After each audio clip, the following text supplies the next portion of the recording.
Assalamu alaikum wa rahmatullahi wa barakatuh.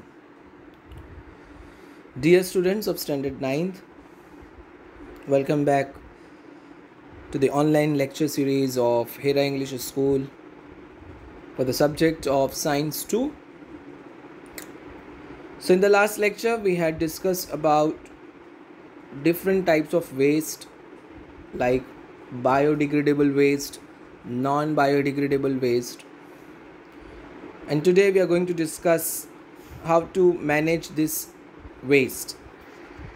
So see students, nowadays an electronic device, the cell phone, is very popular and it became part of our life. From a mobile shop near your house, you have to find out how they dispose of old and broken down cell phones. So this part of using ICTs got eliminated.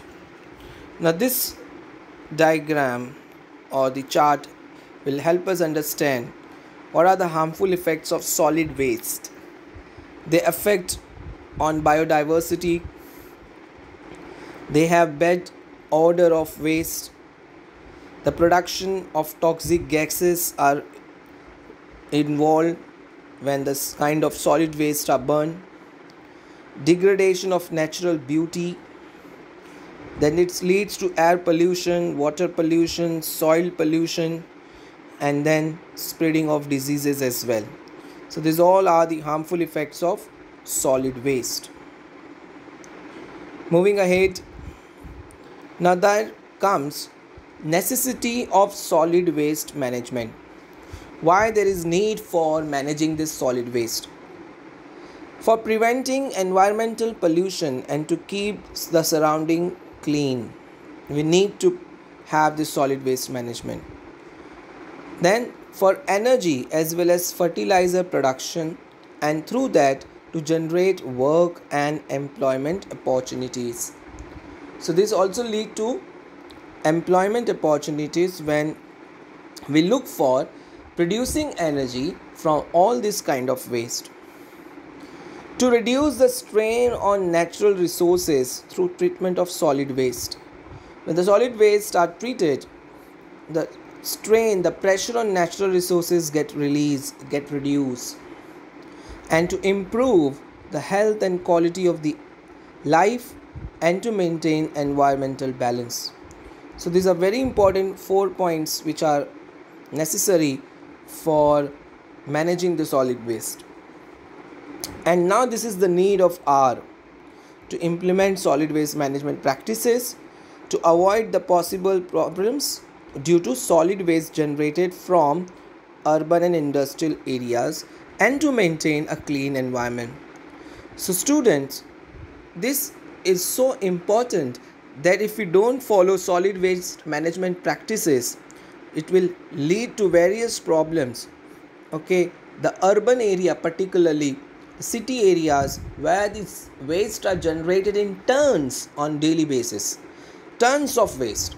If this waste, if you can imagine that if this waste which we throw from our house and we throw it in the dustbin, and if the dustbin gets overflow by the waste and the dustbin being not picked up by the municipal staff members, municipal corporation staff members, and then what will happen to the place where you are living? That whole place will become dirty and it will give filthy smells that lead to various diseases, okay, and that lead to unbalanced environment. For this purpose, we should implement measures like increasing the efficiency of production processes so that minimum waste will be generated, reducing garbage production, and by recycling and reuse of waste materials. So if the practices like recycle and reuse of waste material being followed by all of us, to some extent we can minimize this waste production. So what are the scientific and eco-friendly waste management system? Let us see here.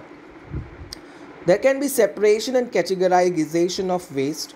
If we separate and categorize the waste from the place where it gets generated, I mean the source of waste, Like our home, if we separate the waste like dry waste and wet waste, if we do this kind of separation, then this can be, a eco-friendly waste management process.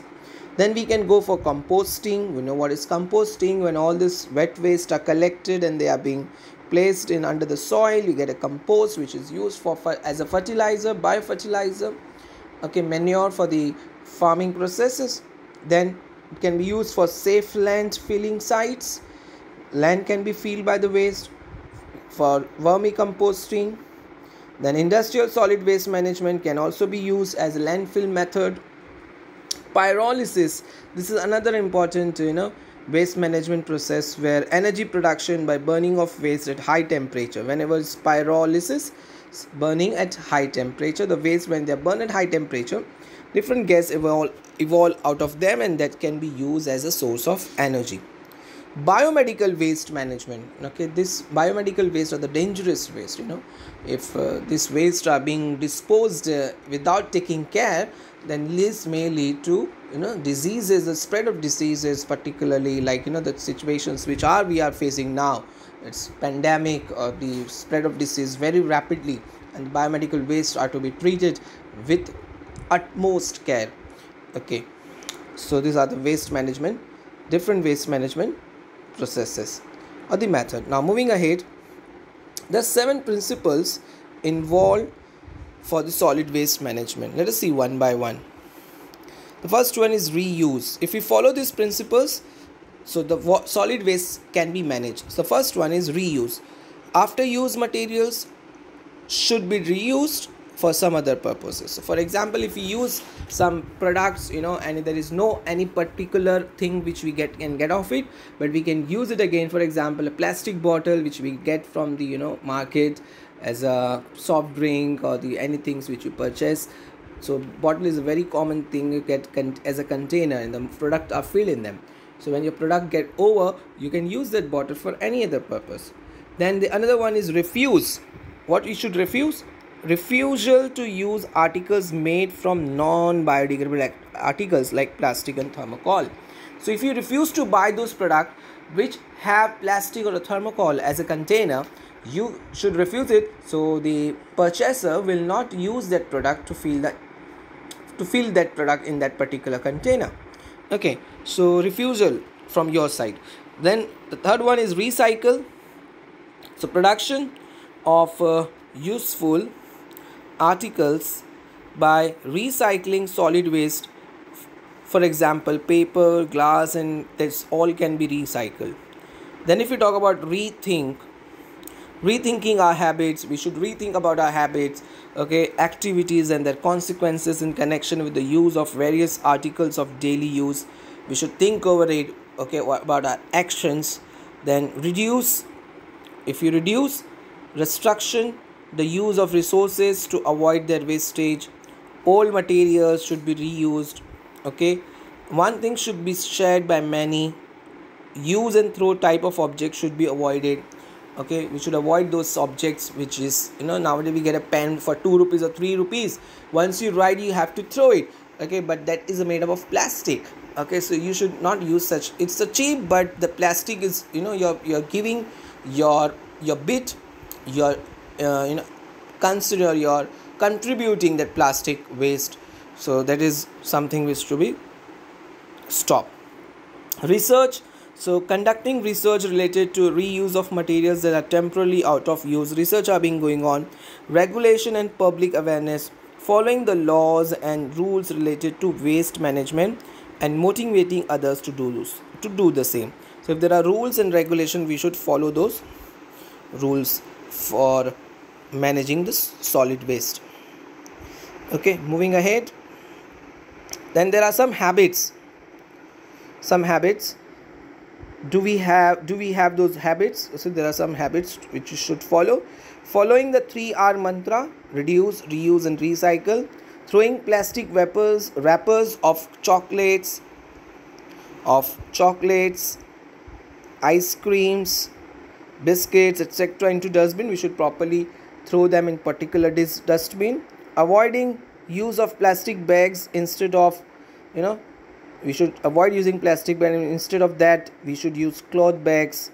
or bags made from old saris, bed sheets, curtains, or the paper bags. Using both sides of a paper for writing, reusing greeting cards and gift papers if this can be reused again, Then avoiding use of tissue paper. This is a very bad habit. We use tissue paper a lot when you go to any restaurant or any places at a wedding. You use tissue paper a lot. This should be avoided. Preferring to use own handkerchief. We should have our own handkerchief. Using rechargeable batteries instead of lead batteries. Implementing various programs of solid waste management. Educating, encouraging the family and society in this regard. We should educate our family members. Okay, avoid using use and throw type of articles like pen, cane, cold drinks, tetra pack should be strictly avoided. So these are the things, if we avoid, we can contribute in managing the solid waste. So here the thing is, it's a topic which is information which is given to us. America is the largest producer of electricity from solid waste. It's a developed country. Japan has developed the projects of production of threads, paper and other useful articles from banana peelings. So these are the countries working on them. Now this particular part, period required, this being got eliminated. Even peep into the past, this also got eliminated. So here the information which is given over here. If the time required for degradation of solid waste generated around us is so long, then its serious effects are environmental factors. Okay, so different pollution or different pollutants which leads to pollution have different times of degradation. So those are very harmful, which take long time to degrade in environment, and they are harmful for our environment. So in figure 9.5 we have shows different methods of storing waste. Okay, you can see different types of dustbins are used for paper, for glass, for plastic, for metal. So you have to think about such eco-friendly waste management which can manage the waste to minimize the waste production. Okay, so I hope you have understood today's part. Inshallah, next time we'll discuss some more topic of this chapter. By the time read this part, we'll meet inshallah next time. Assalamu alaikum wa rahmatullahi wa barakatuh.